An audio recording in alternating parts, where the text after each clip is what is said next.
Seja bem-vindo a mais uma aula da nossa escola bíblica e hoje eu quero falar sobre galardão. Você tem pensado sobre isso? Que tipo de galardão você vai receber na eternidade quando você estiver juntamente com Cristo? O fato de não querermos pensar sobre a nossa partida desse mundo também não nos preocupamos com o que nós vamos receber ou se teremos algo a receber diante do Senhor. Sabemos que a salvação, ela não tem preço, ela é pela graça, a graça que nos alcançou e tem nos alcançado, mas o galardão é por algo merecido. Se você ainda não pensou sobre isso, eu convido a você a pensar a partir desse momento sobre dessa aula. Eu separei alguns textos bíblicos e quero ler juntamente com você. O primeiro está em Mateus, capítulo 25, versículo 21, que diz o seguinte: O Senhor respondeu: Muito bem, servo bom e fiel. Você foi fiel no pouco, e eu o porei sobre o muito. Venha e participe da alegria do seu Senhor. Então, a primeira coisa é que você precisa entender, não é sobre o muito. Inicialmente nós vamos fazendo, nós vamos trabalhando, o Espírito Santo vai agindo, vai manifestando aquilo que se faz necessário em nós e através de nós. Não sou eu e você que definimos a quantidade, mas devemos pensar na qualidade daquilo que estamos fazendo. Então, ele chama aquele que foi fiel para entrar na sua glória, para entrar no seu reino e receber a recompensa daquilo que ele fez através da sua fidelidade. Ele foi fiel naquilo que recebeu. E isso é um ponto importante. Em Lucas capítulo 6, versículo 23, diz o seguinte: Regozijem-se nesse dia e saltem de alegria, porque grande é a sua recompensa no céu. Pois assim os antepassados deles trataram os profetas. Regozijem-se, se alegrem, quando vocês forem perseguidos, caluniados por amor de mim, grande é a sua recompensa no céu. Em 1 Coríntios capítulo 3, versículo 14, diz o seguinte: Se o que alguém construiu permanecer, esse receberá recompensa. Esse texto fala das obras que serão colocadas no fogo. E aquilo que permanecer no fogo, aquilo que passar pelo fogo de Deus, que é o tribunal de Deus, que é o momento em que teremos que prestar contas diante do Senhor, nós receberemos uma recompensa. Em Tiago, capítulo 1, versículo 12, diz: Feliz é o homem que persevera na provação, porque depois de aprovado receberá a coroa da vida, que Deus prometeu aos que o amam. Essa coroa da vida é a nossa salvação, é a eternidade com Cristo. Isso também é um galardão. Nós vamos desfrutar da eternidade, de tudo aquilo que está preparado desde a fundação do mundo. Em 2 João, capítulo 1, versículo 8, diz: Tenham cuidado para que vocês não destruam o fruto do nosso trabalho, antes sejam recompensados plenamente. Devemos tomar cuidado para não destruirmos aquilo que nós estamos realizando, aquilo que a igreja está realizando, aquilo que a obra de Deus está realizando. Em Apocalipse capítulo 22, versículo 11, diz o seguinte: Em seguida observei um grande trono branco e o que estava assentado sobre ele. A terra e o céu fugiram da sua presença e não foi achado lugar para eles. Tamanho é o poder de Deus, tamanho é aquilo que representa o trono de Deus, o governo de Deus. No versículo 12 diz: Vi também os mortos, grandes e pequenos, em pé diante do trono, e alguns livros foram abertos. Então abriu-se um outro livro, o livro da vida, E os mortos foram julgados pelas observações que estavam registradas nos livros, de acordo com as suas obras realizadas. De acordo com as suas obras realizadas. O mar entregou os mortos que jaziam nele, e a morte e o Hades entregaram os mortos que neles havia, e um por um foi julgado de acordo com o que tinha feito. O que você está fazendo? Quais são as suas obras? Que tipo de obra você está realizando? Você está manifestando? Você está fazendo? Sabemos que nós receberemos as nossas recompensas segundo aquilo que estamos realizando. Muitas vezes, um cristão ele não consegue parar para pensar sobre isso ou querer parar para entender isso, mas se faz necessário. Porque cada um receberemos uma recompensa em vida ou na eternidade, segundo aquilo que nós praticamos.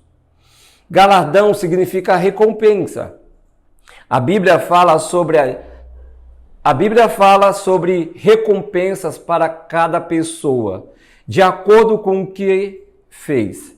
Mas esse tipo de galardão é diferente da salvação, que é pela fé. Não é merecida. A salvação não é merecida por obras. Não é porque eu fiz alguma coisa em prol do reino de Deus aqui nessa terra que eu vou receber salvação. Não é porque eu dei esmola, porque ajudei uma senhorinha a atravessar a rua, não é porque eu ajudei alguém a carregar as compras e por aí vai.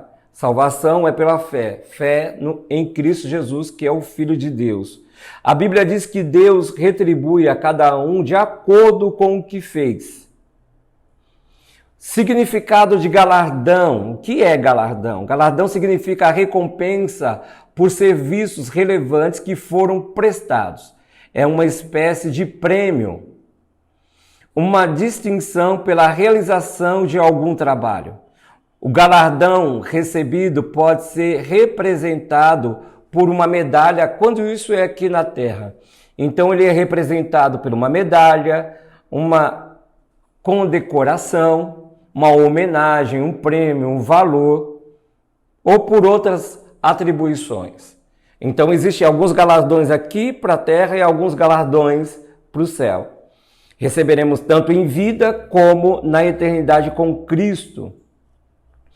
E aí, nessa aula, eu te pergunto, o que você está fazendo e para quem você está fazendo, o porquê você está fazendo tudo o que você tem feito. Se você está fazendo alguma coisa na obra de Deus para receber uma recompensa do seu pastor, do seu líder, você não receberá galardão por isso. Você deve fazer porque a palavra do Senhor nos ensina. Porque a palavra diz que o cristão deve realizar obras. E aí, quando você tem esse entendimento e pratica segundo aquilo que a palavra nos ensina, tanto agradamos a Deus como agradamos aos homens. Algumas pessoas elas dizem assim, eu não estou aqui para agradar ao homem. Isso é um erro, porque a própria palavra do Senhor nos ensina, se você quer que os homens te façam algo de bom, então faça você primeiro isso. Você quer receber algo de alguém, então pratique você primeiro. É assim que funciona. É um erro muito grande quando nós falamos, não estou aqui para fazer, para agradar para o homem, estou aqui para fazer para Deus. Sim, mas quando uma pessoa ela limpa a igreja, ela organiza o ambiente do culto, ela prepara o som, quando alguém está ali na porta, na recepção para receber os irmãos, Deus se alegra porque ele está prestando um serviço para a sua igreja, para aquelas pessoas, Deus se alegra e as pessoas que estão naquele ambiente também se alegram. Por quê? Porque foram bem recebidos, porque o ambiente estava limpo, o som todo organizado, porque cuidaram bem, colocaram em prática o louvor, a adoração ao Senhor. Todos nós ganhamos por isso. E naquela noite o Senhor vem e abençoa e realiza o seu querer sobre as nossas vidas. Em Romanos capítulo 2, versículos 6 ao 8, diz o seguinte: Deus retribuirá a cada um conforme o seu procedimento. Ele dará vida eterna aos que, persistindo em fazer o bem, buscam glória, honra e imortalidade. Para os que rejeitam os caminhos de Deus, haverá castigo eterno. Mas para os que creem em Jesus, haverá o galardão da vida eterna. Todos merecemos condenação, isso é fato. Porque o homem sem Jesus, ele está destinado a uma destruição eterna. Mas em Cristo, o sacrifício da cruz nos torna merecedores daquilo que ele realizou na sua cruz. Todos merecemos condenação por nossos pecados, mas Jesus veio para nos salvar. Agora, para receber a recompensa da salvação, basta crer somente em Jesus, né? E aceitá-lo como único Senhor da sua vida e Salvador da sua vida. A vida eterna é um galardão que Deus dá por sua bondade, não por trabalharmos mais ou menos para Ele. Em Efésios capítulo 2, versículo 8 e 9, diz o seguinte: pois vocês são salvos pela graça, por meio da fé, e isto não vem de vocês, é dom de Deus, não por obras, para que ninguém se glorie. Isso é muito bom, isso é tremendo. Deus sabe o que faz e como faz. Porque você já imaginou? Se alguns tivessem o poder de determinar quem vai e quem não vai, a quantidade de coisas estabelecida para ser salvo ou não, isso ficou literalmente para o Senhor. Mas a vida eterna, ela é um galardão, ela é uma recompensa para mim e para você que decidimos aqui nessa terra vivermos com Cristo, entregarmos a nossa vida a Ele. Jesus mostrou que a recompensa da vida eterna é igual para todos. Quer trabalhe muito, quer pouco. Na parábola dos trabalhadores da vinha, nessa parábola, cada pessoa trabalhou horas diferentes, mas todos receberam o mesmo salário. E aí teve alguém que não entendeu isso e foi questionar com o dono da vinha. E a resposta foi: quando eu contratei você, eu falei o quanto você receberia para uma jornada de trabalho. E você aceitou, não é? Essa questão da salvação não é para quem está há 50 anos na igreja e o que acabou de chegar e no dia seguinte ou uma semana depois faleceu, vai para a eternidade. Ah, não, eu não acho justo. Eu não acho justo essa recompensa para ele. Ele mal chegou, ele mal acabou de se converter, morreu, foi salvo. Eu estou 50 anos. Não, tem que esperar mais um pouco. E quando algumas pessoas elas falam dessa forma, elas esquecem o que aconteceu no dia da morte de Cristo. Alguém que estava ao seu lado, um malfeitor, um ladrão, ele reconheceu que Jesus Cristo era o Filho de Deus. Ele reconheceu quem ele era. E ele entregou a sua vida, ele fez um pedido e foi aceito. E naquele mesmo dia ele estava com o Senhor no paraíso. Em Mateus capítulo 20, versículo 13, diz o seguinte: mas ele respondeu a um deles: amigo, não estou sendo injusto com você. Você não concordou em trabalhar por um denário? Receba o que é seu e vá embora. Eu quero dar ao que foi contratado por último o mesmo que lhe dei. Não tenho o direito de fazer o que quero com o meu dinheiro? Ou você está com inveja porque sou generoso? Isso é porque ninguém merece a salvação. É Deus que dá de graça.